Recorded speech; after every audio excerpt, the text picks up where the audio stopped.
মেদিনীপুরের আদিবাসী। আদিবাসীদের অনেক শাখা প্রশাখা, জাতি উপজাতি মেদিনীপুর জেলার অধিবাসী। তাদের মধ্যে সাঁওতালরাই প্রধান। সাঁওতালদের পরে নাম করতে হয় লোধা, কোরা, মহালিদের। ভূমিজদের সংখ্যাও যথেষ্ট। মুন্ডাদের সংখ্যা প্রায় 5,000। লোধাদের সংখ্যা এখন প্রায় 8,000। আগে আরও বেশি ছিল, ক্রমেই কমে আসছে। অধিকাংশই সেই বৈদিক ঋষিদের বর্ণিত নিষাদ ও শবরদের বংশধর অথবা দস্যুদের বংশধর। কিরাতদের ব্র্যাকেটে ইন্ডো মঙ্গোলয়েড ব্র্যাকেট ক্লোজড কোনো বংশধর পশ্চিমবঙ্গে নেই।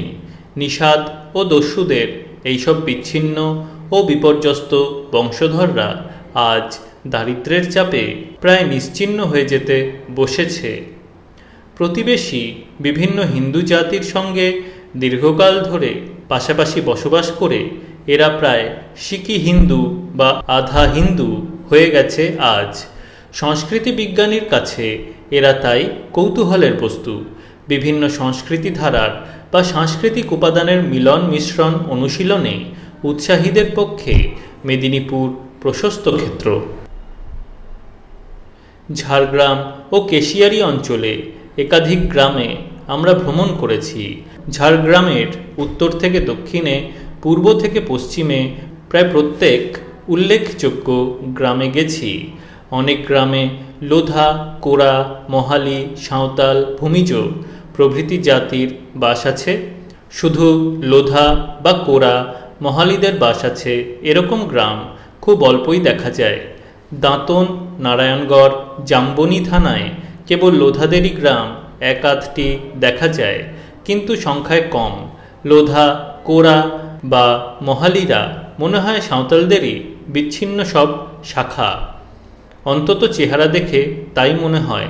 কেবল চেহারা দেখে সূক্ষ্ম জাতবিচারের দিন চলে যাচ্ছে অবশ্য। বিশুদ্ধ নৃবিজ্ঞানীরাও এ বিষয়ে আজকাল ভিন্ন মত পোষণ করছেন দেখা যায়। ভালো খেতে না পেলে এবং যৌন জীবনের কোনো রকম নৈতিক বাঁধ সমাজে না থাকলে জাত নিগ্রহ 2-1 পুরুষের মধ্যে চোখের সামনে আরমানয়েড বনে যেতে পারে। অনেকে বলেন ব্র্যাকেটে বিশুদ্ধ একাডেমিক নৃবিজ্ঞানীদের মধ্যে ব্র্যাকেট ক্লোজড যে আধুনিক সভ্যতার মাহাত্ম্যগুণে ক্রমেই নাকি আমাদের ডিক্যালসিনেশন হচ্ছে, অর্থাৎ ক্যালসিয়াম ক্ষয়ে যাচ্ছে এবং তার ফলে হাড়গোড়ের গড়ন দ্রুত পাল্টে যাচ্ছে। চওড়া হাড় বা চওড়া চোয়াল 2-1 পুরুষের মধ্যেই যদি শুকিয়ে চামসি হয়ে যায়, তাহলে মাপজোকের যন্ত্রপাতি নিয়ে জাত বিচার করে জাত বলা কি সহজ মনে করেন? 76-এর বা 49-এর মন্বন্তরের মতন কয়েকটা মন্বন্তর এলে, অথবা দ্বিতীয় মহাযুদ্ধের ককাসয়েড ও নিগ্রয়েড সৈন্যদের দুর্নীতিপরায়ণতার জোয়ার 2-4টে এলে জাতি বিচারের ক্যালিপারি মানদণ্ড কোথায় ভেসে যায় তার ঠিক নেই। এরকম কত মন্বন্তর, কত যুদ্ধবিগ্রহ, কত দুর্নীতির জোয়ার আমাদের এই মেদিনীপুরের হতভাগ্য ও অসহায় লোধা, কোরা, মহালি বা সাঁওতালদের উপর দিয়ে বয়ে গেছে তার ঠিক নেই। সুতরাং চেহারার গড়ন বা আদল তাদের কিছুটা বদলানো খুব স্বাভাবিক। তথাকথিত উচ্চজাতির চেহারাও এসব কারণে কম বদলায়নি। ক্যালিপারের মাপজোকে লোধা, কোরা বা মহালিরা যে জাতিভুক্তই হোক না কেন, মনে হয় তারা নিষাদ জাতীয়। ভারতের প্রাচীন আদিবাসী নিষাদ ও শবরদের আধুনিক বংশধর তারা। নিকট সম্পর্ক মনে হয় তাদের সাঁওতালদের সঙ্গেই বেশি। মহালিদের গোত্রগুলি যেমন ঠিক সাঁওতালদের গোত্রের মতন। বাস্কে, সরেন, টুডু, হাঁসদা ইত্যাদি বিভিন্ন গোত্রের বিভিন্ন খাদ্যদ্রব্য নিষিদ্ধ। বাঁশের ঝুড়ি বা বাস্কেট তৈরি করে জীবিকা অর্জন করাই হলো মহালিদের প্রধান পেশা। এছাড়া দিনমজুরি তো আছেই। মহালি সমাজের মোড়লকে বলা হয় মাঝি। যোগাযোগ রক্ষার জন্য আছে যোগ মাঝি, পূজা পরবের জন্য নায়কে। জাহের এদের গ্রাম্য দেবতা। ঘরে বঙ্গা পূজাও হয়। মৃতের অস্থি দামোদরে ভাসানোর রীতিও আছে। এসব হলো সাঁওতালি সংস্কৃতির উপাদান, সাদৃশ্য অস্বীকার করা যায় না। সুতরাং সামান্য বৈশিষ্ট্য থাকলেও মহালিরা যে সাঁওতালদেরই একটি বিচ্ছিন্ন শাখা, তাতে সন্দেহের বিশেষ কারণ নেই। উন্নত পেশা বা জীবিকা যারা গ্রহণ করল না, ব্র্যাকেটে যেমন চাষবাস ইত্যাদি, ব্র্যাকেট ক্লোজড, এবং কোনো কারণে পঞ্চায়েতের বিচারে একঘরে হয়ে গেল, এরকম কোনো শাখা হয়তো পরবর্তীকালে বিচ্ছিন্ন জীবন যাপন করছে। মহালিদের দেখে তাই মনে হয় মূল সাঁওতালি পরিবার থেকে তারা বিচ্ছিন্ন। কোরারাও এইরকম একটি বিচ্ছিন্ন শাখা বলে মনে হয়। হয়তো মহালিদের আরও অনেক আগে বিচ্ছিন্ন হয়েছে। আজও এরা ভালো রকম চাষবাস করতে জানে না। খড়কুটো দিয়ে গোলাকার গৃহ তৈরি করে। এই ধরনের গোলাকার গৃহ মানুষের আদিমতম গৃহের নিদর্শনের মধ্যে অন্যতম। মানুষ যখন প্রথম ঘর বাঁধতে শেখে তখন থেকে এর উৎপত্তি। আন্দামানের আদিবাসীদের মধ্যে এবং হায়দ্রাবাদের চেঞ্চুরদের মধ্যে এই ধরনের গোলাকার ঘর বিশেষ উল্লেখযোগ্য। কোন আদি যুগে এই গোলাকার গৃহের করণটি এদেশে প্রচলিত হয়েছিল তা আজ আর সঠিক বলবার উপায় নেই। কোরারা অনেকটা হিন্দু ভাবাপন্ন হয়ে গেলেও আজও যে তাদের অনেকে এই ধরনের ঘর তৈরি করে এইটাই উল্লেখযোগ্য। কোরারা যে কুদ্রা পূজা করে তাও সাঁওতালদের অন্যতম দেবতা। সাংস্কৃতিক সাদৃশ্য সাঁওতালদের সঙ্গে এখনও যথেষ্ট আছে। কোরা কথার অর্থ হল যারা মাটি কাটে। মহালিদের মতন এও মনে হয় এক অনুন্নত পেশাগত বিচ্ছিন্ন উপজাতি, মূল সাঁওতালি সমাজ থেকে ক্রমে পৃথক হয়ে গিয়েছে।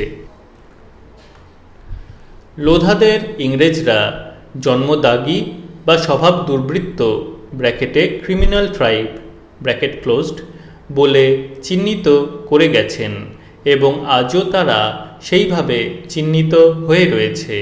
দুর্বৃত্তের রাজচিহ্ন ললাটে এঁকে অভিশপ্ত ও উপেক্ষিত জীবনযাপন করে আজ তারা প্রায় নিশ্চিহ্ন হতে বসেছে। সভ্য সমাজের এই বিচারে পাগলেরও হাসি পাবে। যত নগণ্যই হোক, মানব সমাজের যে কোনো একটা অংশকে যখন বর্তমান যুগের তথাকথিত সভ্য সমাজ স্বভাব দুর্বৃত্ত বলে চিহ্নিত করেন, তখন যে কারো মনে প্রশ্ন জাগে, দুর্বৃত্তের সংখ্যা সভ্য সমাজে কি কম? মাথা গুনলে অনুন্নত সমাজের তুলনায় অনেক বেশি হবে। তাহলে অসহায় একটা উপজাতিকে এইভাবে চিহ্নিত করার কারণ কি? কারণ রাজনৈতিক, এবং একসময় ইংরেজদের সেই কারণ যথেষ্ট ছিল। জঙ্গলমহলের ইতিবৃত্ত, ব্র্যাকেটে ইংরেজ আমলের, ব্র্যাকেট ক্লোজড, যাঁরা জানেন তাঁরা নিশ্চয় ভুলে যাননি যে এই জঙ্গলমহলেই ইংরেজদের উপদ্রবে ও অত্যাচারের তাণ্ডবে একসময় বিদ্রোহের আগুন জ্বলে উঠেছিল। সেদিন ইংরেজের বিরুদ্ধে প্রথম যারা এদেশে বিদ্রোহ করেছিল তারা এই জঙ্গলমহলের নানা জাতি উপজাতি। বংশানুক্রমিক অধিকার থেকে জঙ্গলমহলের বাসিন্দাদের ইংরেজরা যখন উৎখাত করেন, তাদের জমি জমা জীবিকা পেশা সব কেড়ে নেন, তখন সারা জঙ্গলমহলে আগুন জ্বলে ওঠে। সেই বিদ্রোহ দাবাতে জঙ্গলের অসহায় ধনুর্বাণধারীদের লক্ষ্য করে সেদিন বীরপুরুষ ইংরেজদের অনেক কামান দাগতে হয়েছিল অনেক দিন ধরে। পুরুষানুক্রমিক পেশা ও জীবিকা থেকে উৎখাত যারা হলো নির্মমভাবে, তারা কি করবে? কোথায় যাবে? কোনো ভদ্র বৃত্তি গ্রহণ করে জীবন ধারণের সুযোগ তাদের কোনো ভদ্র শাসকই দেননি। অতএব দুর্বৃত্ত ও ডাকাত হওয়া ছাড়া তাদের আর গত্যন্তর ছিল না। এই দুর্বৃত্ত ও ডাকাত শুধু লোধারাই হয়নি, আরও অনেক জাতি উপজাতির লোক হয়েছিল। হুগলি, মেদিনীপুর ও নদিয়া একসময় ডাকাতের দলে ছেয়ে গিয়েছিল। সেই সব ডাকাতের দলের কথা বা বাংলার ডাকাতের সর্দারদের কথা রবিনহুডের মতন কেউ লিখে যাননি। শুধু ডাকাত বললেই তাদের সম্বন্ধে সব কথা বলা হয় না। সমাজ বিচ্ছিন্ন বিদ্রোহী ব্র্যাকেটে আপরুটেড রেবেলস ব্র্যাকেট ক্লোজড তারা। লোধাদেরও তাই বলতে হয় যদি একান্ত দুর্বৃত্ত আখ্যাতে বিশেষিত করতে হয় তাদের। লোধাদের মধ্যে দুর্বৃত্ত থাকতে পারে, সব জাতির মধ্যেই আছে, তাই বলে স্বভাব দুর্বৃত্ত কোনো জাতিই নয়, লোধারাও নয়। দুর্বৃত্তিপ্রবণ সমাজের বিকৃত মনোবিজ্ঞানের বিচার কখনোই বৈজ্ঞানিক নয়। লোধারা নিজেদের বিখ্যাত আদিম জাতি শবরদের বংশধর বলে মনে করে এবং তার জন্য গর্ববোধ করে। যখনই কোনো লোধার সঙ্গে কথা বলেছি তখনই তাদের গর্বিত হয়ে বলতে শুনেছি, আমরা শবর, এসব জঙ্গল আমাদের ছিল, কেড়ে নিয়েছে আমাদের কাছ থেকে। সত্যই তো তাই। জঙ্গলে নিশ্চয় ভদ্রলোকরা বাস করতেন না, নিষাদ শবররাই বাস করত। বনে জঙ্গলে শিকার করা, ফলমূল সংগ্রহ করাই ছিল তাদের পেশা। লোধাদেরও সেই পেশা ছিল, তাই তাদের লোধা বা শিকারী ব্র্যাকেটে সংস্কৃত লুব্ধক কথা থেকে লোধা বা শিকারী ব্র্যাকেট ক্লোজড বলা হয়। বনের ফলমূল মধু সংগ্রহ করা, শিকার করা, মাছ ধরা আজও এদের প্রধান কাজ। বহরা, হরিতকি, ইন্দ্রজব প্রভৃতি জঙ্গল থেকে সংগ্রহ করে বিক্রি করত এরা। এসব থেকে ওষুধ হয়, চিকিৎসা করা যায়। লোধারা তাই কবিরাজিও করত নিজেদের মধ্যে, করাই স্বাভাবিক।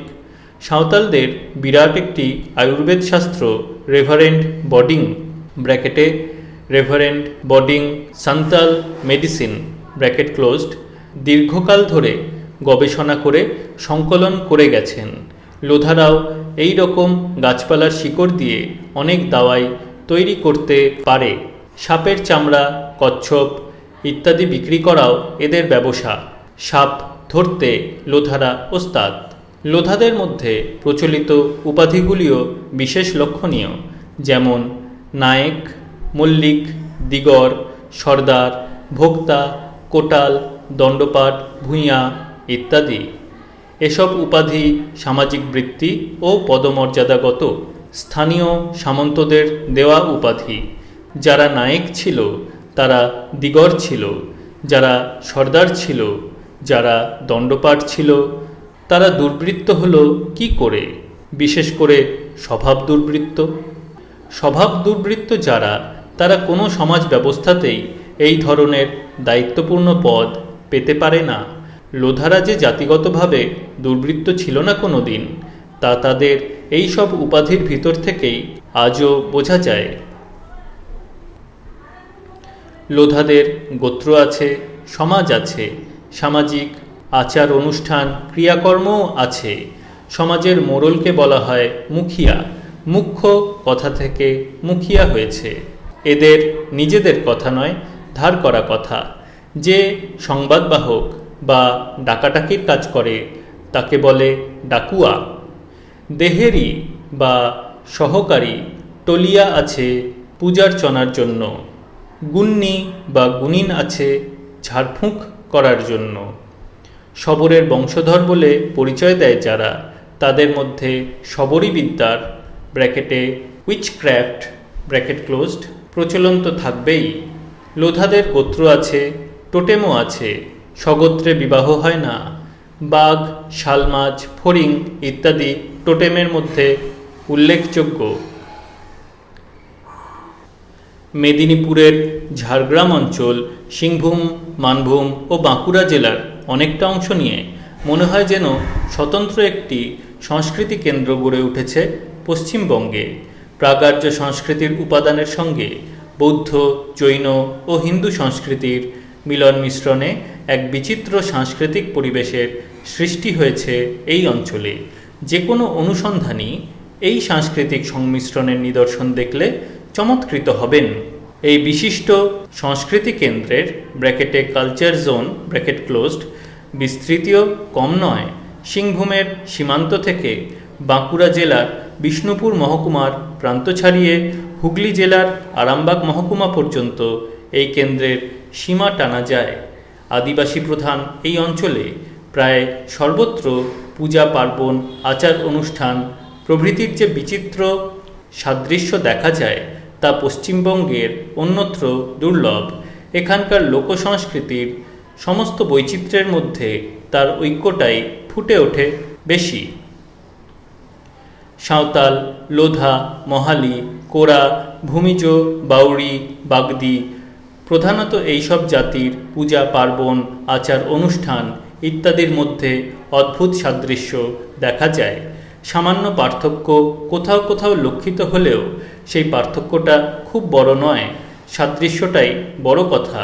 বোঝা যায় যে পার্থক্যটা পরবর্তী অর্জিত বিশেষত্ব অন্যের কাছ থেকে গ্রহণ করা।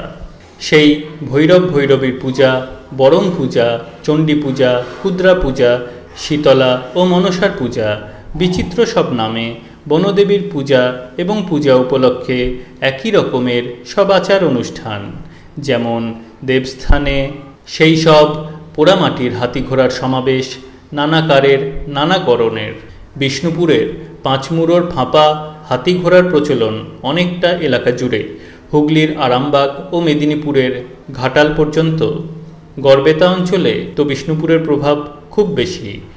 ঝাড়গ্রাম অঞ্চলে মাটির হাতি ঘোড়ার আর এক ধরনের গড়ন ও রূপ দেখলাম, ঠিক পাঁচমুড়োর মতন নয়, কতকটা নিরেট হাতি ঘোড়ার মতন দেখতে। আয়তন বিপুল হলেও গড়ন বেশ বলিষ্ঠ ও ঋজু। নরম ভাব একেবারে নেই, স্টিফ বা কাঠিন্য ভাব বেশি। সারা ঝাড়গ্রাম অঞ্চলে প্রধানত এই ধরনের হাতি ঘোড়ারই প্রচলন বেশি। উৎসবের টানে ও প্রভাবে পাঁচমুড়োর হাতি ঘোড়ার বা মনসার বাড়ির যেমন বাণিজ্যিক প্রসার সম্ভব হয়েছে, ঝাড়গ্রাম অঞ্চলে তেমন হয়নি।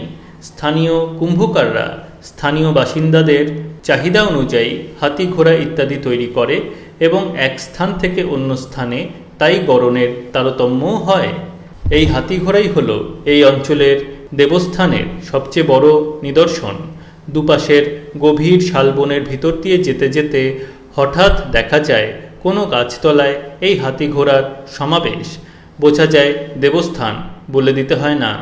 জিজ্ঞাসা করলে জানা যায় হয় বরম, না হয় কুদ্রা, না হয় ভৈরব ভৈরবী, না হয় খেদারানী কি রঙ্কিনী দেবী অথবা চণ্ডী। দেবদেবী যেই হন না কেন, মাটির হাতি ঘোড়াই তাঁর প্রধান পরিচয়।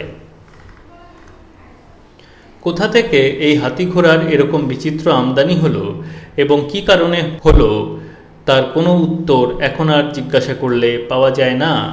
শুধু শোনা যায় মানত করলে দিতে হয়, কিন্তু মানত তো আরও অনেক জিনিস করা যায়। তবে এই মাটির হাতি ঘোড়া কেন? কৌতূহল জাগে আরও বেশি যখন দেখা যায় এই হাতি ঘোড়ার মধ্যে হাতি ধীরে ধীরে দু একটি বিশেষ দেবস্থানে অন্তর্ধান করে গেল এবং কেবল ঘোড়া রইল নিঃসঙ্গ। যেমন পীর ও ধর্ম ঠাকুরের কাছে। পশ্চিমবঙ্গের প্রত্যেক পীর স্থানে মাটির ঘোড়া স্তূপাকার হয়ে জমে আছে দেখা যায়, কিন্তু হাতি নেই। ধর্ম ঠাকুরের কাছেও তাই দেখা যায়। বীরভূম, বাঁকুড়া, মেদিনীপুরের ঘাটাল অঞ্চল, হুগলি, হাওড়া প্রভৃতি অঞ্চলে প্রত্যেক ধর্ম ঠাকুরের স্থানে দেখা যায় মাটির ঘোড়া স্তূপীকৃত হয়ে জমে আছে, কিন্তু হাতি নেই কোথাও। তাছাড়া পীর স্থানে ও ধর্মস্থানে ঘোড়ার আকারের সামান্য ইতর বিশেষ থাকলেও সাধারণত ছোট ছোট ঘোড়াই বেশি দেখা যায়। তাই বা কেন? এ প্রশ্নের উত্তর জানা প্রয়োজন, অন্তত উত্তর অনুসন্ধান করা উচিত। হাতি ঘোড়া থেকে ক্রমে দুটি দেবস্থানে ঘোড়ার প্রাধান্য কেন বাড়ল প্রশ্ন জাগতে পারে মনে। একটা উত্তর এই প্রসঙ্গে মনে আসে, যা নিয়ে চিন্তা করা যেতে পারে। পীর স্থান ও ধর্মস্থান অনেক পরে গড়ে উঠেছে। তার আগে পশ্চিমবঙ্গের এই সীমান্ত জুড়ে যখন বিস্তৃত অরণ্য পশ্চিম থেকে পূর্ব প্রান্ত পর্যন্ত বিস্তৃত ছিল, তখন সেই অরণ্যের বাসিন্দারা নানা রকমের বনদেবতার পূজার্চনা করত। বাঘ, হাতি, ভাল্লুক প্রভৃতি বন্যজন্তুদের বনদেবতার অনুচর বা বাহন মনে করত তারা। এখনও লোধাদের গ্রামদেবতা বরাম ব্র্যাকেটে বা গরাম ব্র্যাকেট ক্লোজড বাঘ বা হাতির পিঠে চড়ে সর্বত্র ঘুরে বেড়ান বলে তারা কল্পনা করে। বরাম প্রীত না হলে বা খেপে গেলে গ্রামে বাঘের দৌরাত্ম্য বাড়ে, এও তাদের বিশ্বাস। তাই বরামকে তারা পূজার্চনা করে। মুরগি পায়রা বলিদান দিয়ে সন্তুষ্ট করতে হয়, তেমনি কুদ্রা ও চণ্ডীকেও করতে হয়। লোধাদের মধ্যে চণ্ডী পূজার যথেষ্ট প্রচলন আছে। সাধারণত দেখা যায় চণ্ডী দেবী ঝোপে ঝাড়ে বনে জঙ্গলেই থাকেন। স্থানীয় প্রতিপত্তি বৃদ্ধির জন্য চণ্ডীর মন্দিরও তৈরি হয়েছে কয়েক স্থানে, কিন্তু চণ্ডী এখনও প্রধানত বনদেবী। লোধা গ্রামে যে দেবতা স্থান ব্র্যাকেটে মারো বা থান ব্র্যাকেট ক্লোজড দেখা যায় তা প্রধানত শীতলা দেবীর। শীতলার প্রাধান্য কাঁথি, নন্দীগ্রাম, তমলুক, ঘাটাল অঞ্চলে বেশি। অত্যধিক বললেও ভুল হয় না। শীতলার উৎসবই এসব অঞ্চলের প্রধান গ্রাম্য উৎসব। পরিপার্শ্বের এই প্রচণ্ড শীতলার প্রতিপত্তি হয়তো লোধাদের মধ্যে প্রভাব বিস্তার করেছে, না করাই অস্বাভাবিক। কিন্তু চণ্ডী, বড়াম বা গরাম, ভৈরব, ভৈরবী এই সবই হলো লোধাদের আসল দেবতা। তাই কিছুটা বন্য পরিবেশের এখনও প্রয়োজন হয় তাদের স্থান নির্বাচনে। শালগাছ, তালগাছ বা ঝোপঝাড়ের তলায় চণ্ডী দেবী বিরাজ করেন। কোনো মূর্তি নেই তাঁর। ওই বড় বড় মাটির হাতি ঘোড়া তাঁর স্থান নির্দেশ করে। বেশ বোঝা যায় বনের হাতি, বাঘ, ভাল্লুক প্রভৃতি জন্তু জানোয়ার যারা একদিন অরণ্যবাসীদের জীবনে ত্রাসের সঞ্চার করত, তারাই বনদেবতার পূজার স্থানে দেবতার সঙ্গে একত্রে পূজিত হতো। ঝাড়গ্রাম ও জঙ্গলমহলের জঙ্গলে এইসব বন্যজন্তুর উপদ্রব একসময় কম ছিল না। বন্য হাতি এখনও ময়ূরভঞ্জের জঙ্গল থেকে ঝাড়গ্রাম পর্যন্ত আসে। 100 বছর আগে বীরভূমের গ্রাম পর্যন্ত নেমে আসত দল বেঁধে। দেবস্থানে হাতি থাকা এবং বন্য হাতির পুজো একদা প্রচলিত থাকা তাই অসম্ভব নয়। বাঘ ভাল্লুক তৈরি করা আরও কঠিন বলে হয়তো ক্রমে মৃৎশিল্পীরা ছেড়ে দিয়েছেন। যা সহজে তৈরি করা যায় তাই চালু রয়েছে। ঘোড়ার আমদানি হয়তো পরে হয়েছে, মনে হয় মুসলমান আমলে। যদিও মধ্য ভারতের কোনো কোনো আদিবাসীরা আজও ঘোড়া পূজা করে, তাহলেও বন্য ঘোড়া এ অঞ্চলের জীব নয়। তাই মনে হয় ঘোড়া পরবর্তীকালের আমদানি।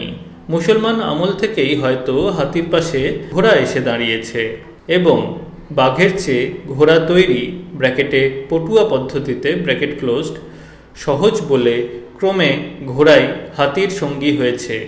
অন্তত এরকম একটা কিছু অনুমান করতে খুব বেশি আপত্তি থাকার কারণ নেই। পীর স্থানে ও ধর্মঠাকুরের স্থানে ঐতিহাসিক কালের দিক থেকে মনে হয় প্রায় একই সময় ঘোড়ার প্রচলন হয়েছে। আদিবাসীদের আরণ্যক পরিবেশ ও প্রাধান্য কেন্দ্র থেকে দেবস্থান যত দূর সরে গেছে, অন্যান্য জাতির লোকের মধ্যে গৃহীত হয়েছে, তত আরণ্যক অনুষ্ঠানের অন্যতম নিদর্শন মাটির হাতির পুতুলও বর্জিত হয়েছে দেখা যায়। পীর স্থান ও ধর্মঠাকুরের স্থান বা পরিবেশ ঠিক বন্য পরিবেশ নয়, প্রধানত বনবাসীদের দেবস্থান বা পূজ্য দেবতা নয়। তাই হাতির মূর্তি কোথাও দেখা যায় না। ভারতীয় সভ্যতার ইতিহাসে হাতির উত্তরাধিকারী যেমন ঘোড়া, তেমনি এই অঞ্চলের দেবস্থানের ইতিহাসেও তাই।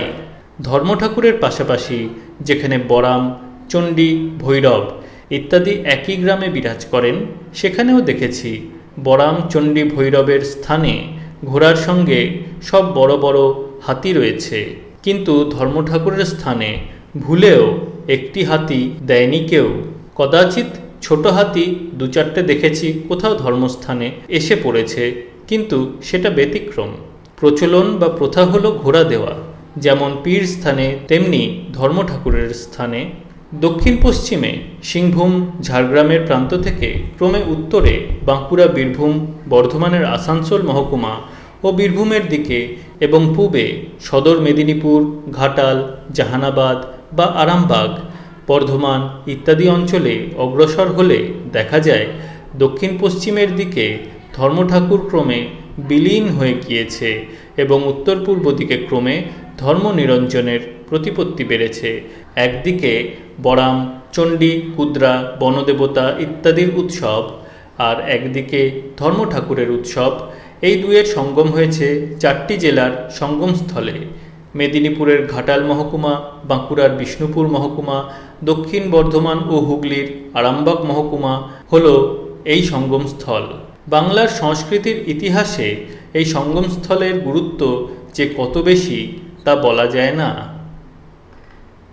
মেদিনীপুরের আদিবাসীদের মধ্যে সাঁওতালদের বিভিন্ন পরবের নৃত্যগীত উৎসবের বৈচিত্র্যই সবচেয়ে বেশি উল্লেখযোগ্য। এখানে তার বিস্তারিত বর্ণনা দেওয়া সম্ভব নয়।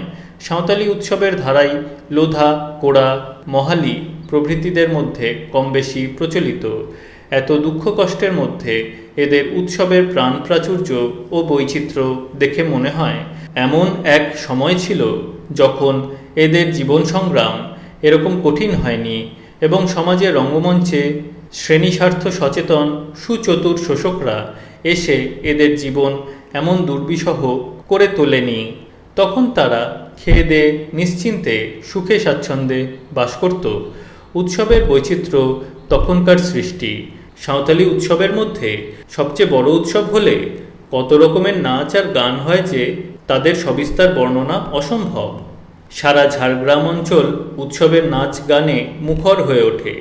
কেঁদরি ব্র্যাকেটে একতারা, বাঁশের বাঁশি, শিঙা ব্র্যাকেটে মহিষ ও সম্বরের শিঙের তৈয়ারি ব্র্যাকেট ক্লোজড, ভাউটিয়া ব্র্যাকেটে হরিণের শিঙের ব্র্যাকেট ক্লোজড, টামাক ব্র্যাকেটে লোহার খোল করা চামড়ার ছাওয়া ব্র্যাকেট ক্লোজড, তুমদা ব্র্যাকেটে মাটির খোল ছাগলের চামড়ায় ছাওয়া ব্র্যাকেট ক্লোজড ইত্যাদি বাজিয়ে নাগরে গলুয়ারি, পাগদন, লাউড়িয়া ইত্যাদি নৃত্য করে তারা উৎসব জমিয়ে তোলে। কয়েকটি নাচ ছাড়া প্রায় সব নাচেই ছেলেমেয়েরা একসঙ্গে নাচে। সারাদিন সারা রাত ধরে নাচ গান চলতে থাকে। লোধারা উৎসব পার্বণের সময় চাঙল বা চেঙ্গাইল বাজায়। চাঙল হলো এক রকমের বিশাল খঞ্জনি বিশেষ। চাঙল বাজিয়ে নাচতে নাচতে উন্মত্ত অবস্থায় ভূত প্রেতের ভর হয় নাচিয়ের উপর। মাথা দুলিয়ে চাঙল বাজাতে বাজাতে অজ্ঞান হয়ে যায় এবং গ্রাম ও ব্যক্তি সম্বন্ধে নানা রকম ভবিষ্যৎবাণী করতে থাকে। যে করে তাকে ব্যাকরা বলে। 12 মেশে গানের মতন ধুয়া তুলে গান করা হয়। মহালিদের অনেক পরবের মধ্যে বাহা পরব উল্লেখযোগ্য। সাঁওতালদের সঙ্গে পরবের নাচ গানের সাদৃশ্য দেখা যায়। মোটামুটি বলা যায় মেদিনীপুরের আদিবাসীদের মধ্যে যত রকমের উৎসব পার্বণ দেখা যায় তার মধ্যে কিছু কিছু স্বাতন্ত্র্য থাকলেও প্রধানত সবই প্রায় সাঁওতালি উৎসবের ছাঁচে ঢালা। সাদৃশ্যটা এত বেশি নজরে পড়ে যে স্বাতন্ত্র্যটা তার সামনে নগণ্য রূপ ধারণ করে। বাংলার লোক সংস্কৃতির বড় বুনিয়াদি তৈরি হয়েছে এইসব উৎসব পার্বণ দিয়ে এবং তার মধ্যে সাঁওতালি উৎসবই প্রধান।